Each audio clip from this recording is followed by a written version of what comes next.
So the first stage, the consumer recognizes they have a need and they believe that that need can be satisfied by making a purchase. Sometimes there needs to be some kind of trigger to begin the shopping process, and this is an opportunity for a marketer or for a brand. If they can help the consumer recognize that they have a need, then for sure their brand will be considered once the shopping process begins. So this first stage we call the need recognition stage, and it's when the prospective customer enters the market. Sometimes this need is obvious. If your toaster breaks, you know you need to make a new purchase. When you're hungry, you know you need to go buy food. But other times, there isn't a natural need, and then the marketer or the brand tries to create the need so that the consumer decides that they want to make a purchase. People will pay attention to the products or brands that will help satisfy this need, that are related to the category of products that can satisfy the need.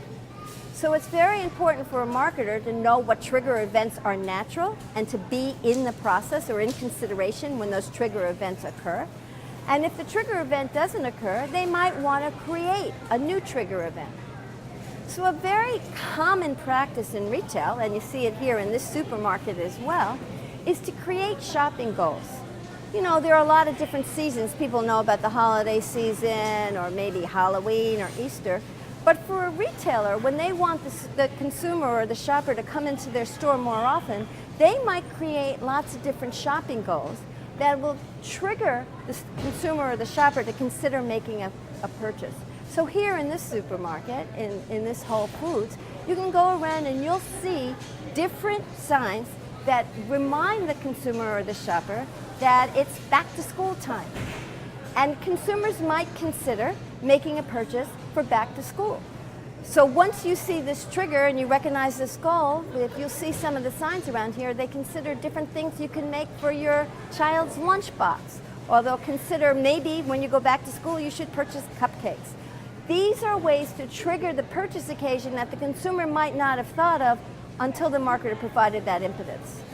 Other ways, again, in this omni-channel world to create triggers is to create email lists. So many times consumers voluntarily give their email address to retailers, to marketers, to different brands, and then those brands send out emails that trigger the purchase process. Maybe there's a special sale, maybe there's a new product, maybe there's an event, but these emails remind the consumer to go and make a purchase. Sometimes the way you trigger the event is you create urgency. Online, there are a lot of flash sale sites like Guilt.group, Guilt.com or Rulala or things like that, where you have to log in and you have to be there at a precise time to get the special deal.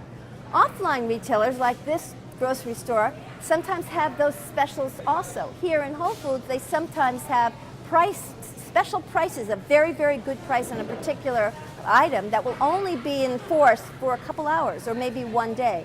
And it creates an urgency, creates a need for the consumer to become a shopper and make a purchase. Other times, retailers or brands create reminder notices. So sometimes if you go to get your hair cut or you go to the dentist, they may say, you did nice, you know, you did fine, you got your hair cut now, you got your teeth cleaned, let's make another appointment in a few weeks, in a couple months, to remind you to come in and make that purchase again. And what they're essentially doing is triggering that purchase process. Another way to get people to come in and start shopping is to create a brand new product. So the best example of that most recently is the tablet, Apple's iPad. Created a brand new product nobody knew they needed before, and then all of a sudden it became something everybody had to have.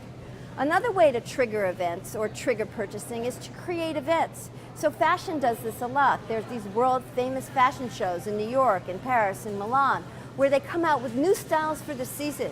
And they create the need to have the must-have, the brand new item of clothing this year.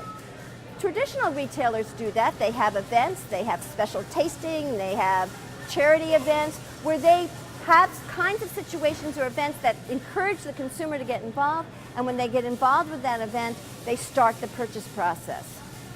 The other way nowadays, again in the omni-channel world, that people can create a need is to have a conversation or a dialogue with consumers and shoppers in various social media venues. So there are Facebook pages, there's Twitter, there's Instagram, there's Vine, all sorts of different ways for the marketer to create a dialogue with the consumer and to trigger the shopping process.